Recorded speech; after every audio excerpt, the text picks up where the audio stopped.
계시록 6장을 보겠습니다.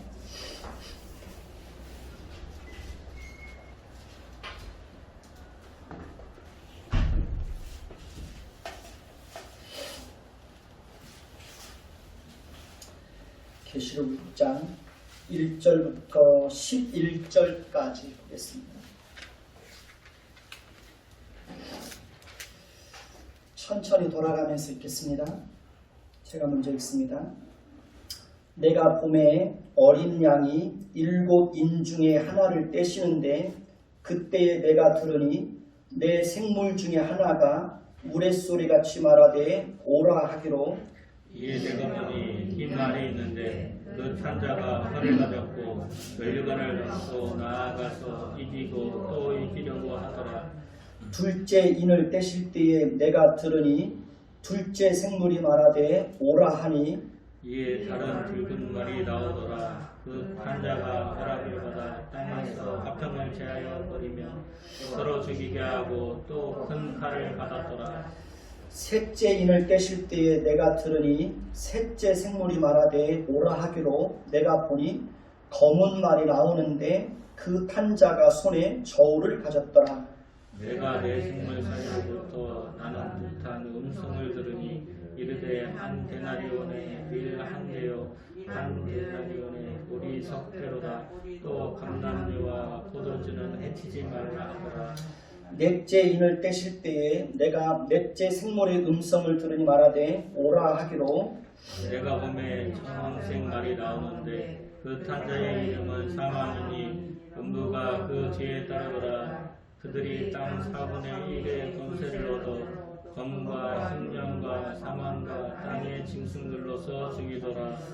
다섯째 인을 떼실 때에 내가 보니 하나님의 말씀과 그들이 가진 증거로 말미암아 죽임을 당한 영혼들이 제단 아래에 있어 큰 소리로 불러 이르되 거룩하고 참되신 대주제여 땅에 거하는 자들을 심판하여 우리 피를 깎아주지 아니하시기를 어느 때까지 하시려 하나이까 하느니 각각 그들에게 흰 두루마기를 주시며 이르시되 아직 잠시 동안 쉬되 그들의 동무 종들과 형제들도 자기처럼 죽임을 당하여 그 수가 차기까지 하라 하시더라. 아멘.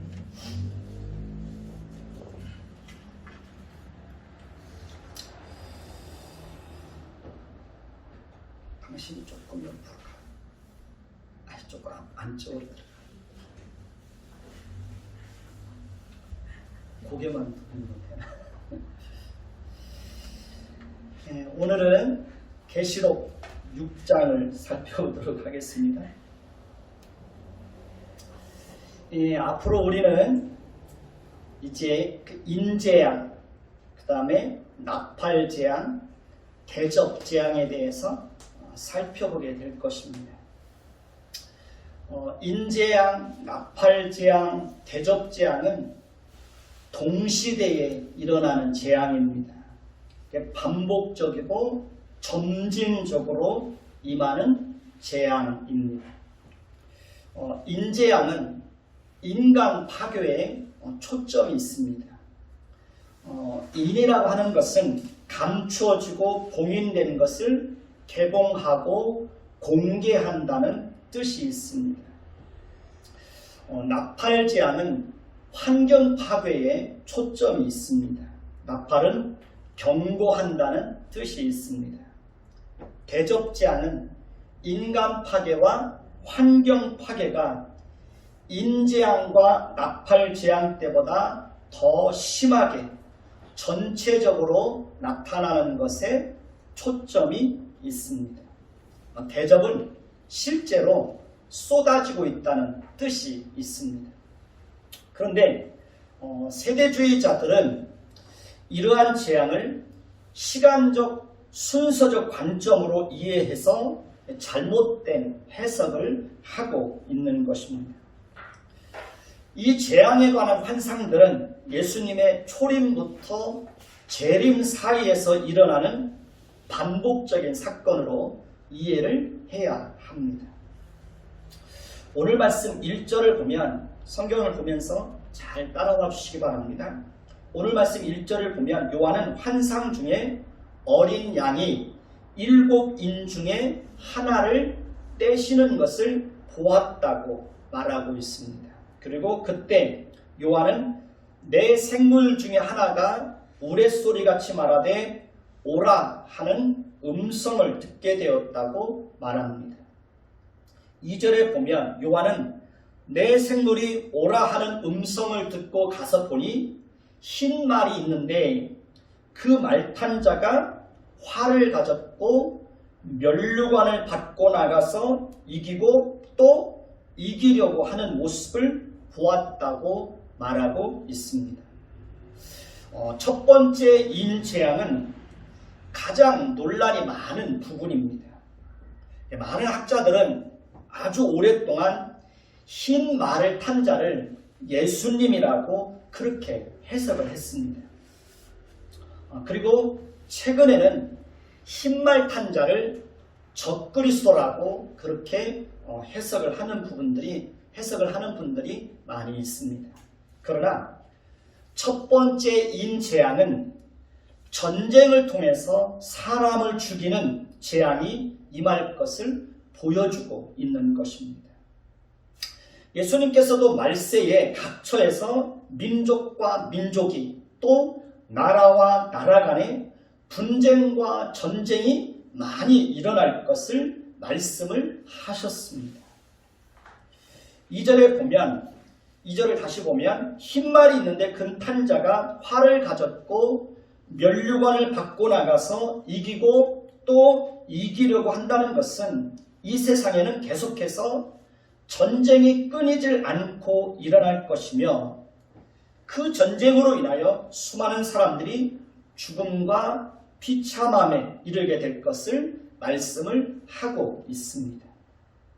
실제로 전쟁의 역사를 살펴보면 제1차 세계대전 당시 사망자가 900만 명에 이르고 부상자가 2200만 명에 이른다고 보고되었습니다.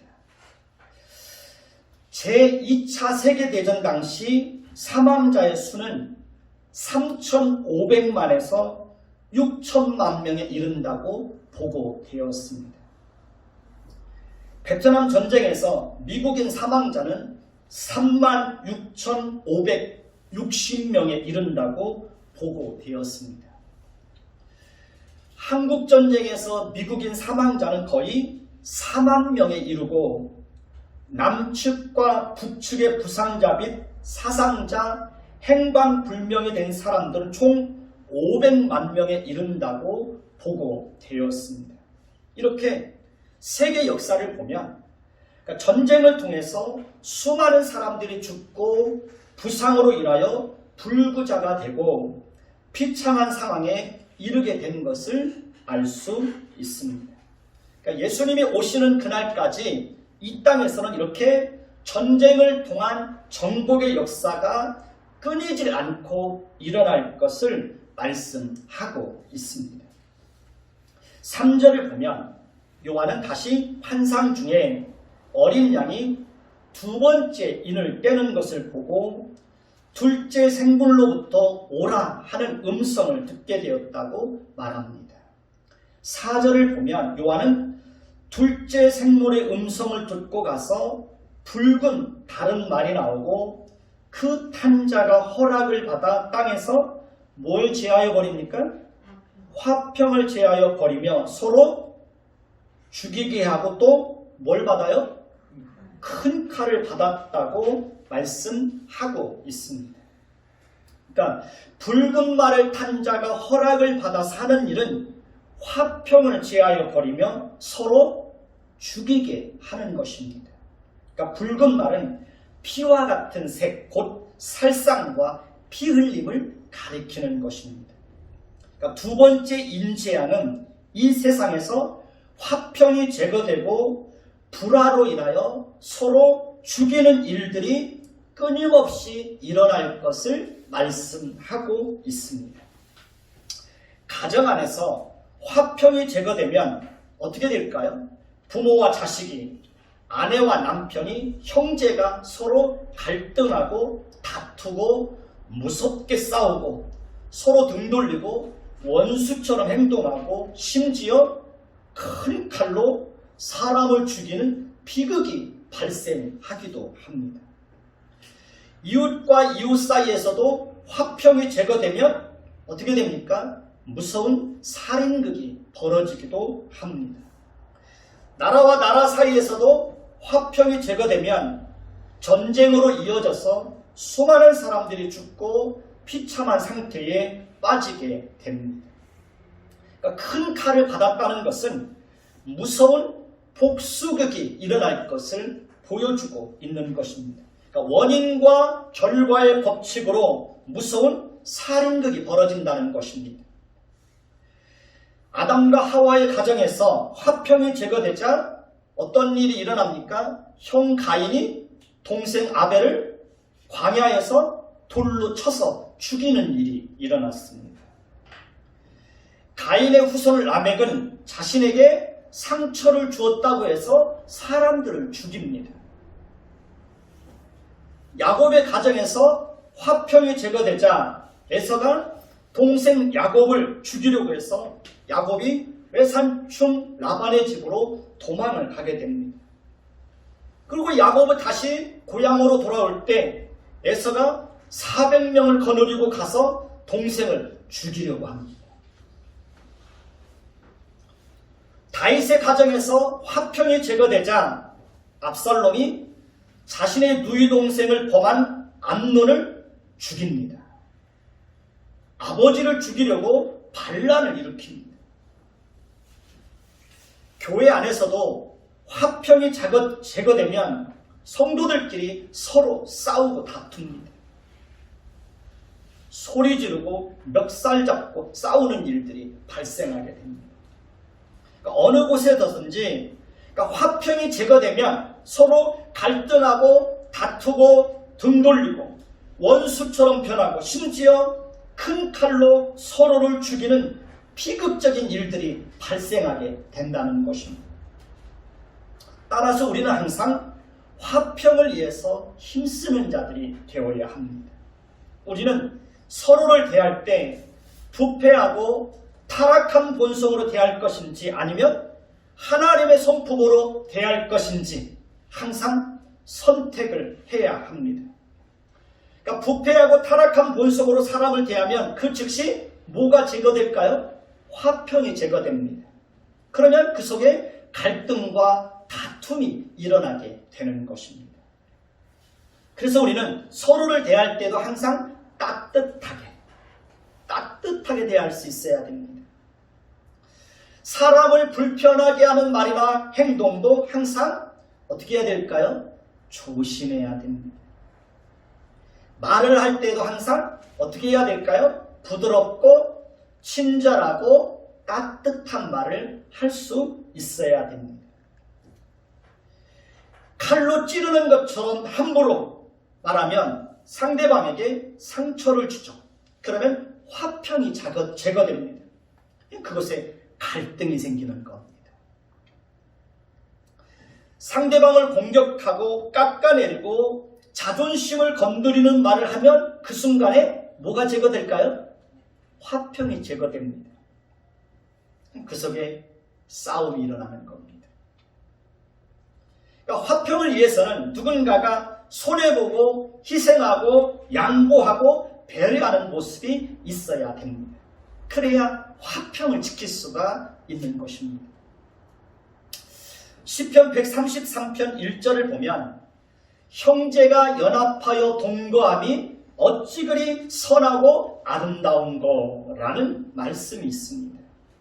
형제가 마음이 하나가 되어서 함께 살아가는 것은 너무나 선하고 아름답고 보기에 좋다는 것입니다. 저는 이 말씀을 한번 반대로 생각해 봤습니다. 이 말씀을 반대로 생각해 보면 형제가 서로 마음을 나누면서 함께 살아간다는 것은 그만큼 어렵고 힘든다는 겁니다.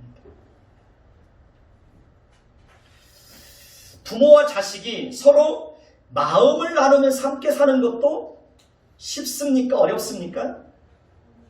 어렵습니다. 남편과 아내가 서로 마음을 나누면서 함께 살아간다는 것도 어렵습니까? 쉽습니까? 어렵습니다. 어렵습니다. 서로 희생하지 않으면 그렇게 살아갈 수가 없습니다.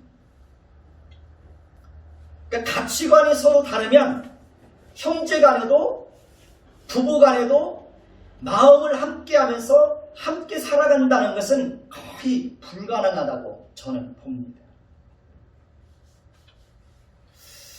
주변에 있는 그 형제들이 살아가는 모습들을 보면 서로 다른 가치관을 가지고 살다 보니까 형제가 서로 마음을 같이 하고 마음을 함께 나누면서 함께 살아가는 가정을 저는 거의 못 봤습니다. 어렵습니다. 어렵습니다.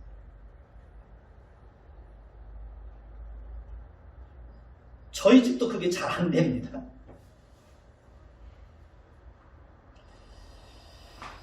그러니까 형제가 마음을 나누면서 함께 살아갈 수 있는 유일한 길은 서로가 말씀 안에서 믿음과 하나님을 아는 지식이 점점 자라가고 서로가 서로를 위해서 기도하고 하나님의 성품을 풍성하게 닮아갈 때 그때 비로소 가능한 것입니다.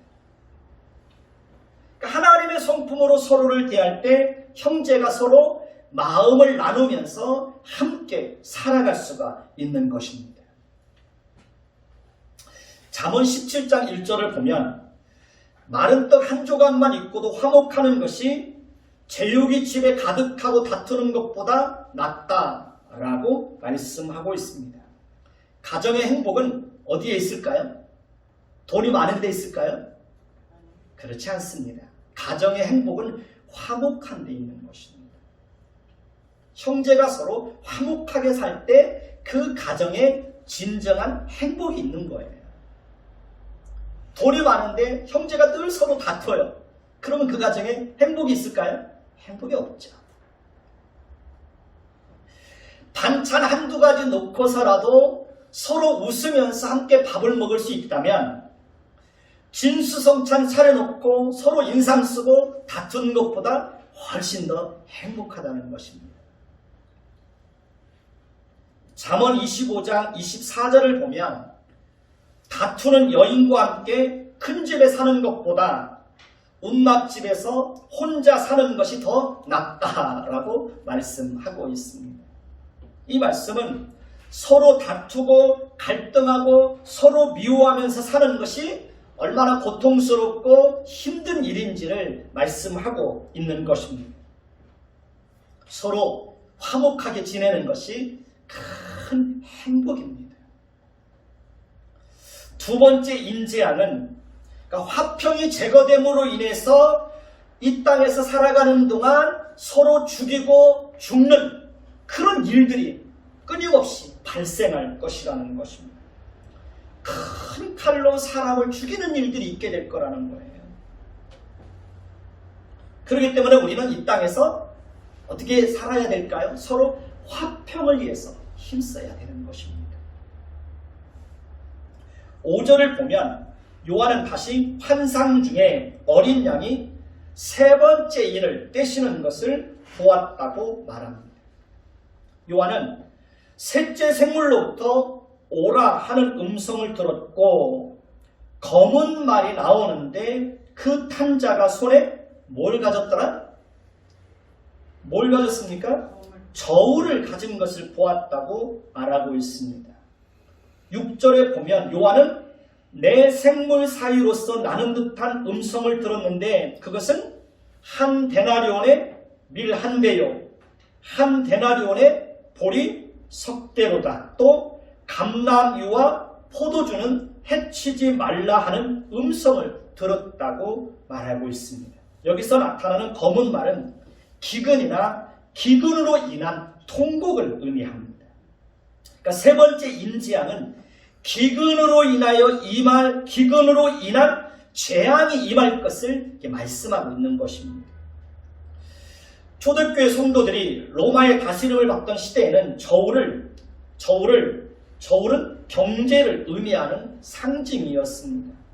여기서 한 데나리온은 노동자의 하루 임금을 말합니다. 그러니까 노동자가 하루 종일 일하고 받은 임금으로 고작 살 수 있는 것이 밀 한 대요 보리 석 대라는 것입니다. 이러한 곡물의 양은 한 사람이 하루 먹기에도 턱없이 부족한 양입니다.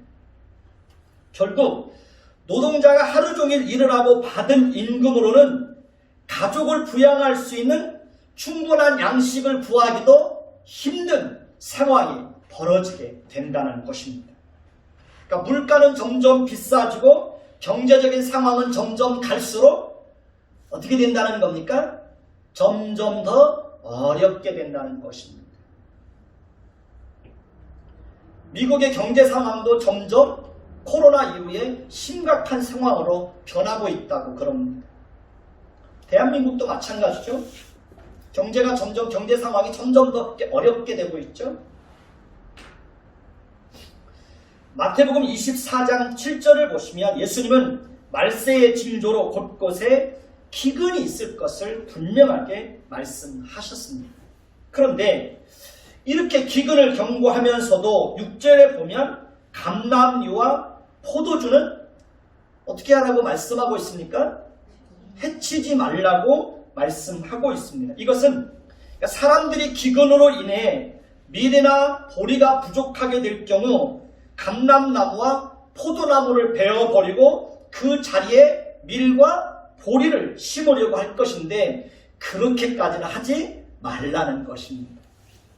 이것은 우리가 이 땅에서 살아가면서 기근의 재앙이 임하고 경제적으로 어려운 상황들이 발생할 것이지만 그렇다고 해서 그것 때문에 죽음에 이를 만큼의 어려움은 임하지 않을 것이라는 것을 말씀을 하고 있는 것입니다. 그러니까 기근과 경제적인 어려움 속에서도 하나님께서는 변함없이 일용할 양식을 공급해 주실 것을 말씀하고 있는 것입니다. 하나님께서는 진노 중에서도 변함없이 생명을 유지하고 보존하는 데 필요한 것을 공급해 주시는 것을 통해서 긍휼을 베풀어 주실 것을 말씀하고 있습니다.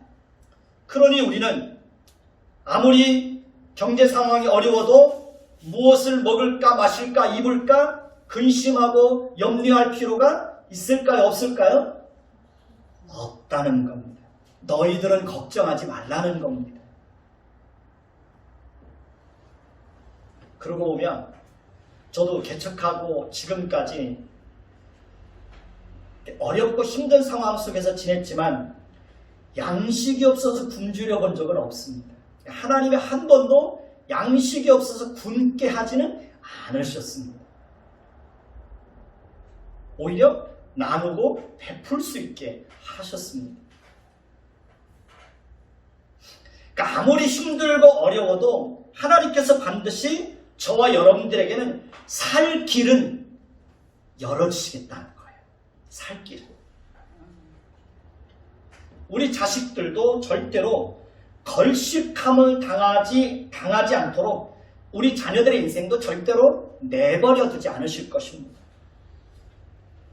지금 지구촌 곳곳에서는 수많은 사람들이 기근의 재앙과 경제적인 어려움으로 인해서 굶주리고 고통당하고 죽어가고 있는 것이 현실입니다. 이러한 때 우리는 기근과 경제적인 어려움이 우리와는 아무런 상관이 없다고 해서 낭비하고 사치하고 고통당하는 사람들에 대해서 무관심하고 자신의 욕심만을 채우는 자로 살면 될까요? 안 될까요? 그러면 안 되는 겁니다. 기근의 재앙이 임하고 경제적인 어려움이 임했을 때 우리는 더 전략하고 아끼고 검소하게 살고 그렇게 사는 것을 통해서 더 나누고 베풀고 섬길 수 있어야 하는 것입니다. 교회를 위해서도 더 헌신하고 더 풍성하게 드릴 수 있어야 하는 것입니다. 양식을 나누어 줄 수 있어야 합니다. 하나님의 긍휼을 기회를 따라서 풍성하게 베풀 수 있어야 합니다. 고통당하는 사람들을 외면하면 안 됩니다. 가난한 사람들이 부르짖는 소리에 귀를 기울이지 않으면, 가난한 사람들이 부르짖는 소리에 귀를 기울이지 않으면 우리가 하나님께 부르짖을 때에도 하나님께서 우리의 소리에 귀를 기울이지 않으시겠다고 말씀하셨습니다. 어렵고 힘들 때 더 헌신하고 풍성하게 드리고 나누고 베풀면 하나님께서 더 풍성하게 공급해 주시고 채워주시는 은혜가 있습니다. 고린도후서 8장 1절에서 2절을 보면 마게도냐 교회는 환난의 많은 시련 가운데서 그들의 넘치는 기쁨과 극심한 가난이 그들의 풍성한 연보를 넘치도록 하게 하였느니라고 말씀하고 있습니다.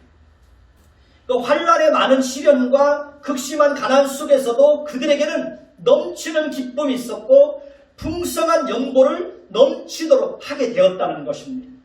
그러니까 하나님께서 마게도냐 교회에게는 하나님이 그런 은혜를 주셔서 그렇게 하게 하셨다는 거예요.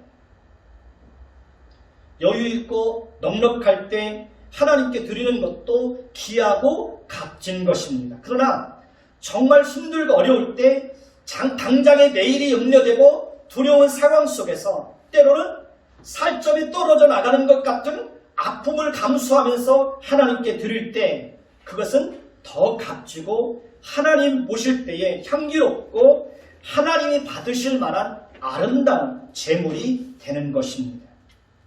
우리가 그렇게 살 때 하나님께서 공급해 주시는 풍성한 은혜를 맛볼 수 있게 되는 것입니다. 오늘 말씀 7절을 보면 요한은 다시 환상 중에 어린 양이 네 번째 인을 떼는 것과 넷째 생물로부터 오라 하는 음성을 들었다고 말합니다. 8절을 보면 요한은 어떤 말이 무슨 생말입니까? 청황색 말이 나오는 것을 보았고 청황색 말을 탄 자는 무엇이니? 청황색 말을 탄 자는 사망이니 뭐가 뒤따르더라? 은부가 뒤따르는 것을 보았다고 말합니다. 그리고 저희가 땅 4분의 1의 권세를 얻어 검과 흉년과 사망과 땅의 짐승으로서 죽이는 것을 보았다고 말하고 있습니다. 청황색 말은 창백한 것으로 시체색을 가리키는데 이것은 사망을 상징하는 것입니다. 사망이 나오고 음부가 뒤따른다고 하였을 때 음부는 죽음 이후에 머무는 장소를 말합니다. 땅의 4분의 1의 권세를 받아서 죽인다고 하였기에 땅에 거하는 자들에게 온갖 형태의 사망의 재앙이 임할 것을 말씀하고 있는 것입니다. 첫 번째 인재앙은 전쟁을 통해서 임하는 사망의 재앙입니다. 두 번째 인재앙은 화평을 제거함으로 인해서 서로 죽이는 재앙입니다. 그러니까 원한 관계로 인하여 큰 칼로 사람을 죽이는 그런 재앙이 임한다는 것입니다. 세 번째 인재앙은 기근과 경제적인 어려움으로 인하여서 임하는 죽음의 재앙입니다. 기근으로 인하여 굶주림 속에서 죽는 사람들이 수없이 많습니다. 경제적인 어려움으로 인해서 극단적인 선택을 하는 사람도 많이 있습니다. 네 번째 인재앙은 온갖 종류의 사망의 재앙을 다 포괄하고 있는 것입니다. 1928년에서 1930년 기간 동안 중국 북부 지역에 기근으로 인해서 몇 천만 명이 생존을 위해서 이주를 하고 그때 그 당시에 산시성에서만 300만 명이 기근으로 인해서 죽었다고 보고되었습니다. 지금 현재 동아프리카는 기근으로 인해서 모든 것이 죽어가고 있다고 보고되고 있습니다. 에티오피아는 1,000만 명의 사람들이 안전한 식수를 공급받을 수 없고 600만 명이 식량 부족으로 고통을 당하고 있다고 합니다. 그러니까 5세 미만의 아동 350만 명이 급성 영양실조에 시달리고 있다고 합니다. 가축들도 마실 물이 없어서 다 죽어가고 있다는 거예요. UN 세계 식량 계획의 책임자는 앞으로는 매달이 아니고 매일 30만 명 이상이 굶어 죽는 것을 보게 될 것이라고 그렇게 보고하였습니다. 이것은 무서운 재앙이죠. 기근으로 인해서 이렇게 무서운 재앙이 임한다는 것입니다. 8절을 다시 보면 검과 흉년과 사망과 땅의 짐승들로서 죽이더라고 했을 때 사망은 질병 혹은 전염병으로 번역될 수 있는 단어입니다. 전염병의 역사를 살펴보니까요, 천연두로 사망한 사람이 10억 명에 이른다고 보고되었습니다. 어마어마한 숫자가 이 천연두로 죽은 겁니다. 한국전쟁의 우리나라에서도 보면 1946년에 우리나라에서도 천연두가 유행해서 4,234명이 죽은 것으로 그렇게 보고되었습니다. 한국전쟁이 한참이던 1951년 당시에도 1만 명 이상이 천연두로 사망했다고 보고되었습니다. 1347년에서 1351년 사이에 유럽에서 유행했던 흑사병이 있습니다. 그 흑사병으로 사망한 사람이 1억에서 2억 명에 이른다고 보고되었습니다. 스페인 독감은 1918년 초여름 프랑스 주둔 미군 부대에서 처음 환자가 발생한 것으로 알려져 있습니다.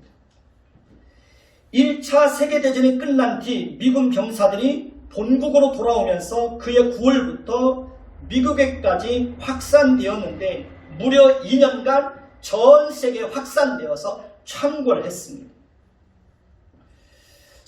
스페인 독감으로 사망한 수는 전 세계적으로 대략 5천만 명으로 추정되고 있습니다.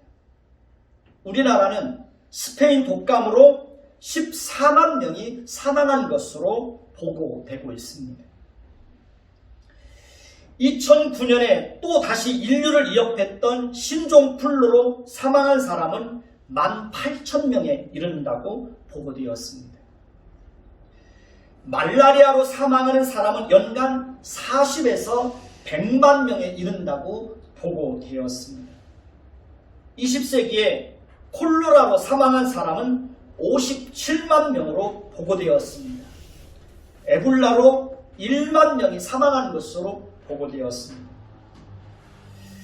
정은경 질병관리청장은 독감 사망자가 1년에 우리 대한민국에서만 3,000명에 이른다고 보고했습니다.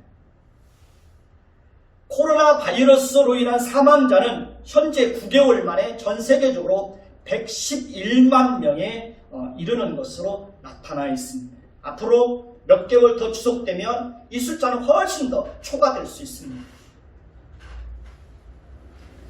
우리나라에서도 1월 20일 국내에 입국한 중국인이 최초의 감염제로 확인된 후 2만 5천 명이 확진자로 밝혀지고 433명이 사망한 것으로 그렇게 보고되고 있습니다.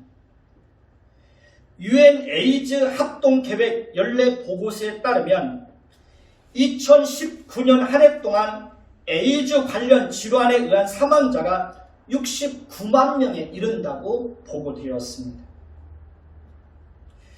2019년 대한민국 교통사고 사망자는 3,349명에 이른다고 보고되었습니다.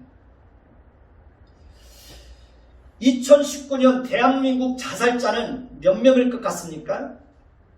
2019년 한 해 동안 대한민국에서 자살한 사람이 12,889명에 이른다고 보고되었습니다. 그러니까 한 달에 1,000명이 넘는 사람들이 자살을 하고 있는 것입니다.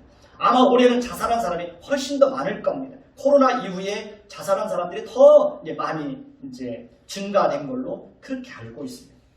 그러니까 1년에 대한민국 안에서만 이렇게 자살하는 사람들이 많다는 거예요. 12,000명이 적은 숫자가 아닙니다. 8절을 다시 보면 땅의 짐승들로서 죽이더라는 말씀이 있습니다. 땅의 짐승은 사람을 죽음에 이르게 하는 모든 수단, 즉 자연재해와 각종 질병과 사고를 다 포함하는 포괄적인 의미입니다. 성경은 종종 사악한 자들을 무엇에 비유합니까? 존귀하나 깨닫지 못하는 사람은 뭐와 같아요? 멸망하는 짐승과 같다고 그랬습니다.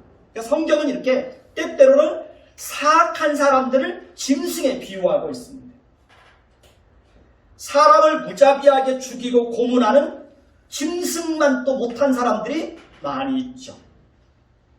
독일의 무자비한 독재자 히틀러는 유대인 몇 명을 학살한지 아십니까? 유대인 600만 명을 학살했습니다. 히틀러는 유대인을 말살하는 것이 정의라고 했습니다. 그러니까 정의라는 이름으로 그렇게 많은 사람들을 죽인 거예요. 구소련의 독재자 스탈린은 정의로운 대숙청을 말하면서 200만 명을 죽였습니다. 그러니까 스탈린은 자신에게 조금이라도 저항할 여지가 있는 사람은 사람을 가리지 않고 지고화를 막론하지 않고 무조건 처형했습니다. 그러니까 스탈린은 친한 친구나 동지는 물론 자신의 처자식도 믿지 않았다고 합니다. 중국의 모택동은 문화혁명을 한다면서 홍위병을 내세워서 2630만 명을 죽였습니다. 김일성은 정의로운 조국 해방을 위해서라고 부르면서 엄청난 학살을 했습니다. 이 사람들이 그렇게 수많은 사람들을 학살했을 때 그 사람들이 내세웠던 게 뭐냐면 정의였습니다. 그러니까 정의라는 이름으로 그렇게 수많은 사람들을 죽인 거예요. 김일성은 아들과 손자에 이르기까지 지금도 많은 사람들을 함부로 죽이고 있습니다. 김정은이는 자신의 고모부를 곡사포로 쏴서 죽였습니다. 자기 이복형을 독극물로 살해했습니다. 근데 한국 정부는 왜 그렇게 김정은이한테 그렇게 매달리는지 모르겠어요. 그렇게 사악하고 악한 사람들인데. 무서운 살인자들인데.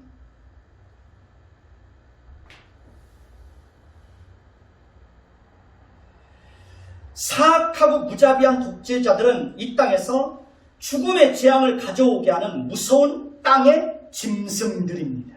땅의 짐승들. 초대교회 성도들도 기독교를 무자비하게 핍박하고 박해하는 로마 황제들에 의해서 많은 사람들이 순교를 당했습니다. 원형 경기장에 던져져서 사자밥이 되고 사자에게 몸이 찢겨지기도 했습니다. 이들은 무서운 땅의 짐승들입니다. 네 번째 인재앙은 이렇게 온갖 형태로 사망의 재앙이 임하고 그들이 무덤에 들어가게 될 것을 말씀하고 있습니다. 야고보서 4장 14절을 보면 너희의 생명이 무엇이냐? 잠깐 보이다가 없어지는 아침 뭐와 같아요? 안개와 같다. 사람의 생명은 잠깐 보이다가 없어지는 아침 안개와 같다는 것입니다. 첫 번째 인재앙부터 네 번째 인재앙까지는 주님의 초림부터 재림 사이에 나타나는 현상들에 대해서 말하고 있는 것입니다. 그리고 이러한 현상들은 마지막이 가까울수록 더 심하게 나타나게 될 것을 말씀을 하고 있습니다. 오늘 말씀 9절을 보면 요한은 다시 환상 중에 어린 양이 5째 인을 떼는 것과 하나님의 말씀과 그들의 증거로 말미암아 죽임을 당한 영혼들이 제단 아래 있는 것을 보았다고 말하고 있습니다. 요한은 제단 아래 있는 자들이 큰 소리로 하나님께 신원하는 소리를 들었다고 말합니다. 10절을 보면 요한이 거룩하고 참되신 대주제여 땅에 거하는 자들을 심판하여 우리 피를 갚아주지 아니하시기를 어느 때까지 하시려 하나이까 라는 음성을 듣게 되었다고 말하고 있습니다. 본문의 순교자들은 모든 시대에 주님에 대한 신앙 때문에 순교한 자들을 가리킵니다. 그들은 하나님의 말씀을 지키려는 것 때문에 예수를 증거하려는 것 때문에 순교한 사람들입니다. 순교자들은 로마 황제 숭배를 거부하는 것 때문에 목이 배임을 당해서 순교하기도 했습니다. 화형을 당하기도 했습니다. 그들은 유대교의 해유를 거부하는 것 때문에 동족에게 버림받고 핍박을 받았습니다. 그들은 많은 환난과 핍박 때문에 순교하였습니다. 순교자들은 단지 그들의 원수를 갚아달라는 기도를 드리는 것이 아닙니다. 그들은 자신들의 억울함을 갚아달라는 기도를 드리는 것이 아닙니다. 순교자들은 하나님만이 온 우주 만물의 주인이시요 하나님만이 참되고 거룩하시고 신실하신 분이라는 것을 드러내기 위해서 하나님 앞에 기도했던 것입니다. 그들은 하나님의 공의가 속히 시행되기를 위해서 기도했던 것이지 단순히 억울함을 갚아달라는 그런 기도를 드린 것이 아닙니다. 오늘 말씀 11절을 보시면 하나님께서 순교자들의 기도에 어떻게 응답해 주셨는지를 말씀하고 있습니다. 하나님께서 각각 그들에게 뭘 주셨습니까? 흰 두루마리를 주시며 말씀하셨습니다. 하나님께서 순교자들에게 흰 두루마리를 주셨다는 것은 그들의 모든 죄가 예수 그리스도의 피로 깨끗하게 되어 그들은 이제 의롭게 되었다는 것을 말씀하고 있는 것입니다. 그들은 이제 흠이 없는 의롭고 완전한 자가 되었다는 것을 하나님께서 그들에게 흰 두루마리를 입혀주시는 것을 통해서 확증해 주신 것입니다. 하나님께서 순교자들에게 흰 두루마리를 주시며 하신 말씀은 아직 잠시 동안 시대에 그들의 종들과 형제들도 자기처럼 죽임을 당하여 그 수가 차기까지 잠시 동안 쉬라고 말씀하셨습니다. 이 말씀은 하나님께서 반드시 하나님의 공의를 드러내시고 악인들을 심판하실 때가 분명히 있다는 것을 말씀하신 것입니다. 우리는 로마가 멸망했을 때 1차적으로 순교자들의 기도가 응답된 것을 역사 속에서 확인할 수 있습니다. 그러나 최종적인 심판은 주님께서 이 땅에 재림하실 때 이루어지게 될 것입니다. 물론 하나님은 역사의 흐름 속에서 순간순간 악인들에 대해서 무서운 진노의 심판을 내린 것을 얼마든지 확인할 수 있습니다. 우리 오늘 말씀 12절에서 17절을 보십시다. 오늘 말씀 12절에서 17절입니다. 12절 제가 읽습니다. 내가 보니 6째 인을 떼실 때에 큰 지진을 하며 해가 검은 털로 짠 상복같이 검어지고 달은 온통 피같이 되며 하늘의 별들이 무화과 나무가 태풍에 흔들려 석유근 열매가 떨어지는 것 같이 땅에 떨어지며 하늘은 두루마리가 말리는 것 같이 떠나가고 각 산과 섬이 제자리에서 옮겨지매 땅의 임금들과 왕족들과 장군들과 부자들과 강한 자들과 모든 종과 자유인이 불과 산들의 바위 틈에 숨어 산들과 바위에게 말하되 우리 이에 떨어져 보좌에 앉으시니 얼굴에서와 그 어린 양의 진노에서 우리를 가리라. 그들의 진노의 큰 날이 이르렀으니 누가 능히 서리요 하더라. 예, 자 이제 6째 인이 떼어진 후 드러난 계시의 내용은 두 가지로 나누어집니다. 먼저 큰 지진을 하며 해가 검어지고 달이 온통 뭐같이 돼요? 피같이 되며 그 다음에 하늘의 별들이 모두 떨어지고 하늘이 두루마리가 말리는 것 같이 떠나가고 각 산과 섬이 제자리에서 옮겨지는 것을 계시의 내용으로 보여주고 있습니다. 본문의 현상들을 두고 지나치게 문자적으로 보거나 또 지나치게 상징적으로 보는 것은 무리한 해석입니다. 물론 예수님께서 마지막 재림하실 때는 우주에 놀라운 변화들이 일어날 것은 확실합니다. 그러나 이 부분을 너무 이렇게 상징적이거나 문자적으로 해석하는 것은 좀 무리가 있습니다. 둘째는 땅의 임금들, 왕족들, 장군들, 부자들, 강한 자들, 모든 종과 자유인이 굴과 산들의 바위 틈에 숨어 산들과 바위들에게 우리 이에 떨어져 보좌에 앉으시니 얼굴에서와 그 어린 양의 진노에서 우리를 가리라 하는 것을 계시의 내용으로 보여주었습니다. 그러니까 최후의 그 심판의 날에는 모든 불의의 사람들, 땅의 임금들, 왕족들, 장군들, 부자들, 강한 자들, 모든 종과 자유인들이 무서운 공포에 사로잡히게 될 것을 말씀하고 있습니다. 그러니까 그 어떤 사람이 그 사람이 어떤 사람이든지 마지막 때에는 하나님과 그 어린 양 앞에 서게 될 것입니다. 끝까지 회개하지 않는 자들에게는 무서운 하나님의 진노의 심판이 임할 것을 보여주고 있습니다. 따라서 우리는 때를 얻든지 못 얻든지 기회가 주어질 때마다 뭐 해야 될까요? 말씀을 전해야 됩니다. 예수를 전해야 됩니다. 가족들을 그리스도께로 인도하기 위해서 최선을 다해야 됩니다. 믿지 않는 자들에게 하나님의 무서운 진노의 심판이 기다리고 있다는 사실을 안다면 우리는 가족들 앞에서 침묵할 수 없습니다.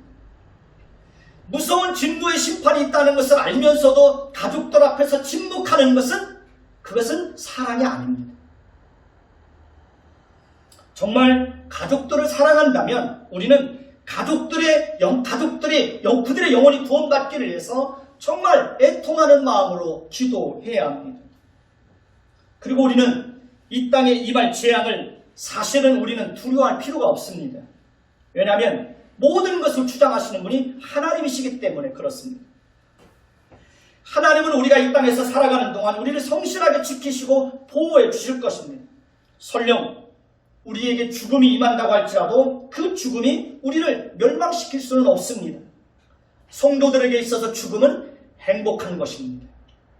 왜냐하면 성도는 죽음과 함께 곧바로 그 영혼이 누구의 품에 안기게 됩니까? 하나님의 품에 안기게 될 것이기 때문에 그렇습니다. 그렇기 때문에 우리는 아무것도 두려워할 것이 없습니다. 하나님의 심판도 두려워할 필요가 있어요, 없어요? 우리는 하나님의 심판을 두려워할 이유가 있어요, 없어요? 우리는 하나님의 심판을 두려워할 이유가 없어요. 왜? 우리는 그 하나님의 심판대 앞에 서지 않을 것이기 때문에 그러는 것입니다. 그리스도께서 재림하실 때 모든 사람들에게 그 끝까지 하나님을 믿는 것에 대해서 거절했던 사람들에게서는 무서운 진노의 심판이 임할 것이지만 하나님의 백성들에게는 그때가 하나님 품 안에 안기는 때예요. 그러니까 우리는 그걸 두려워할 필요가 없는 거예요. 하나님을 믿지 않는 자들에게는 두려움이지만 우리에게는 두려울 것이 없습니다. 그러면 우리는 이 땅에서 살아가는 동안 우리는 어떻게 해야 될까요? 담대하게 믿음을 지키면서 살아야 됩니다. 거룩하고 구별되게 살아야 됩니다. 하나님과 사람 앞에서 신실하게 살아야 됩니다. 하나님의 백성들은 음란하게 살면 됩니까? 안 됩니까? 하나님의 백성들은 음란하게 살면 안 됩니다.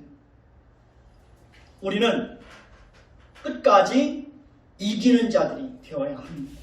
저와 여러분들은 이 땅에서 살아가는 동안 끝까지 믿음을 지키면서 거룩하게 살면서 끝까지 이기는 저와 여러분들이 되시기를 예수님의 이름으로 축원해 드리겠습니다. 기도하겠습니다. 하나님 감사합니다. 우리는 오늘 말씀을 통해서 예수님께서 재림하시는 그날까지 이 땅에서 어떤 일들이 일어날 것인지에 대해서 말씀을 통해서 또 보고 확인하게 되었습니다. 사실 우리에게는 이러한 것이 두려울 것이 없습니다. 왜냐하면 하나님께서 우리를 지켜주실 것이기 때문에 그렇습니다. 우리는 마지막 때에 임할 심판도 두려워할 것이 없습니다. 왜냐하면 우리에게는 심판이 임하지 않을 것이기 때문에 그렇습니다. 주님, 그러니 우리는 이 땅에서 살아가는 동안 하나님 앞에서 거룩하게 살도록 도와주시고 끝까지 믿음을 지키며 살 수 있도록 하나님 도와주옵소서. 하나님 보시기에 정직하게 살 수 있도록 주님 도와주시고 끝까지 믿음을 지키며 이기는 자들이 될 수 있도록 하나님 도와주옵소서.